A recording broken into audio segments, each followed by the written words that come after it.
How I Became Hokage. So the whole story is I grabbed over 300 asses at a convention. I watched a slice of life anime like Snoop Dogg, and I had the best anime slash manga of all time.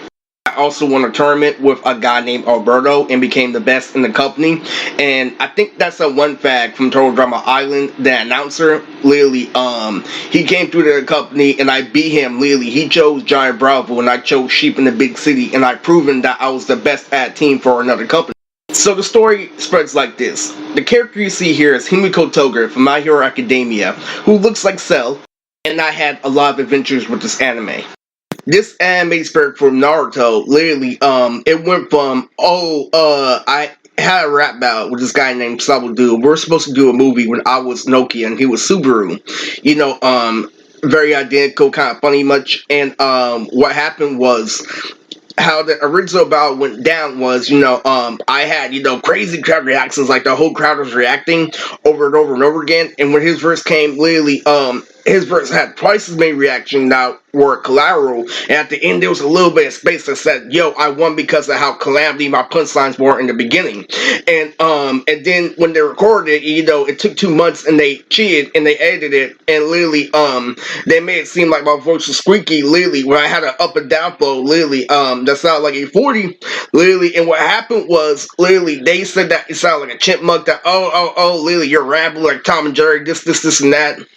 It went from that to people, respecting me on the street and having a fan base saying, "Are you kidding, Lily? He said you're so retarded, doesn't call you Billy and turn it into a beat." So if you didn't know, I was a pimp on Thizzler, Lily, for a long time, and I've always had, girls like Snow the Product, even though Snow knew I was a mystery man. So what happened when I started adapting to an anime community, Geekdom 101 was a part of my plan, and also E40 was a part of my plan, and me growing up in California literally was just perfect for the plan altogether. I always put my manga on the back burner whenever I was at the group home, whenever I was thinking, plotting, and scheming, literally because I'm like, okay, that's gotta come eventually, because E40 is already the character, he's the ambassador of Nonz, and the AMD source is called Hypey Juice.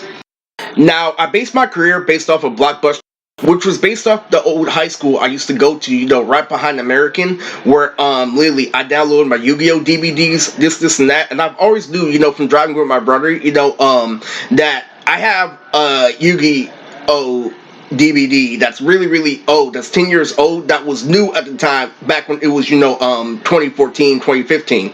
And I based my career off of, the old world and Yu-Gi-Oh, how it made me feel, literally, Mecha Sonic, literally, how not only I absorbed, but how it was inspirational.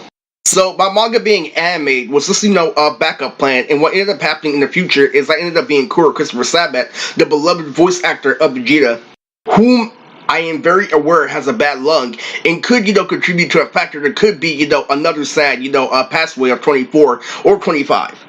I just saw him in my room, and that's a story for another time. This idea, spread across because you don't know the truth behind, me and my utopia.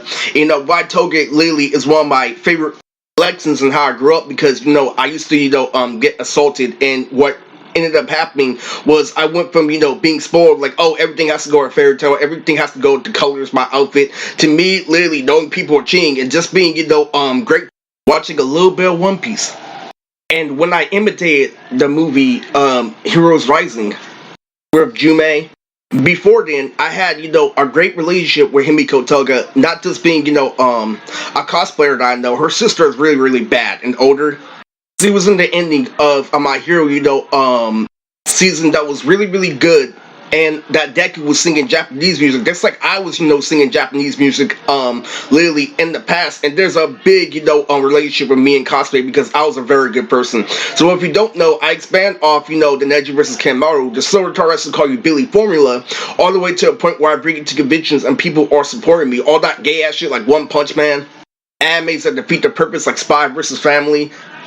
It's really, really ass. And I adapted to the shit this year when it's like, it's not Spy versus Family, it's Spy X Family. It's a mature shit because I did Adrian and Abdul. And I started reading books. And, it's a whole bunch of butthurt people, but it's wrapped around standards. So don't get in those people's business. That just means you expose, people who have, rogue green families. And, I don't get into other people's business. So if you didn't know Uncle Sonny and female, what ended up happening was female was way more than I expected it to be. I didn't expect it to be so powerful, because if you didn't know, I epic foreshadowed female in the Da Vinci video. If you go back to, Nonz, the Da Vinci profile video, where I do the video game characters, literally, I epic foreshadowed, I'm like, I'm just gonna do a move with my feet called female. I did not expect it to be that powerful. I did my research on why, Jimmy Kimmel is gay, but why he's also strong, don't underestimate him. I know celebrities, personally, through convalescence, like, do you know I have more confidence than Vin Diesel? And also, back on, the convention hype, the cosplay hype, what ended up happening when they started, having disagreements with me, I was a big fan of Black Clover. It had nothing to do with Austin's green eyes or anything, or how I have a cousin named Noelle Lily, and there's a character named Noelle in the show that's on point. It's a hidden secret for a reality show that I do not like. The moral of the story is, there's this character named Charmy that's always eating, that's short, and Charmy is a really good character. What would happen at conventions was, literally, I would get in trouble, but there would be a landslide of story and information, and then I would go to more. And what ended up happening was, I would see some of the characters, cosplaying as Charmy. Literally, like, there was this one white girl, Level Up Expo, and then there was another one where I tried to, sell out the story at Crunchyroll. As soon as I saw, Charmy, it was over, and that was my relationship with cosplay. That's why it was so difficult, literally, where I had that tug of war between my mom, because literally, I was the highest of an adult. And I watched anime, and now they're calling out stupid shit like their uncle, literally Kishimoto's uncle, literally the full story behind anime, and they brought it down to just a cartoon. I'm like, what the fuck, literally? And then I'm all like, yo, this is the full story, literally. So now you have to pay me, literally. So I earned everything. Now it's up to you to recognize the rest. And it was very, very practical. And also, I didn't, even like the show at the time. The ARL watches Yu Yu Hakusho more than me, and what ended up happening was I was able to live my life to Yu Yu Hakusho, but being attacked by 3 Mexicans on the freeway. And I beat them all in the same fashion. And, I'll say it again, the running gag is I'm the highest ever adult, but, I can be brought down to a child if I don't have the same tools. Whole thing with the company and the Alberto, this and that, it's the ultimate what I did, but I also had Penguin Drum. Penguin Drum literally is a tool I use, but it's also engraved in stone that I was a celebrity for 4 years. And that field tutorial with Jenny, this and that, this is over when I was dancing with Jenny. I mean, there was a year literally where all that booty do shit literally fell flat, fell stone, all the way to the point I was kicking it with people like Labaya, Bree, all those characters, everything, being spread across, there was no way you can bring cringe back. So now today, I watched a show called Grossology, Lily, that reminds me of my friend Ileana from work, who was also there my freshman year. And, it's all good, with their adult this and that, but my mom asked a question, I was 29, I was watching cartoons, but the cartoon Lily showed somebody I was fucking. Once again, I don't need to say it again.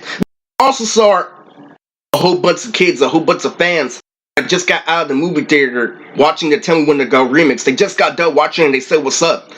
So I'm still the Hokage, but, we gotta tweak some things. Like, not the gay shit in South Park. But for real, when I was younger, literally, it came to drawing comics, I don't know if the creator, I have an Android Saga in my manga. And I don't know if it's, based off, Professor Chaos or Dr. Chaos, because I made a character based on Butters when I was younger.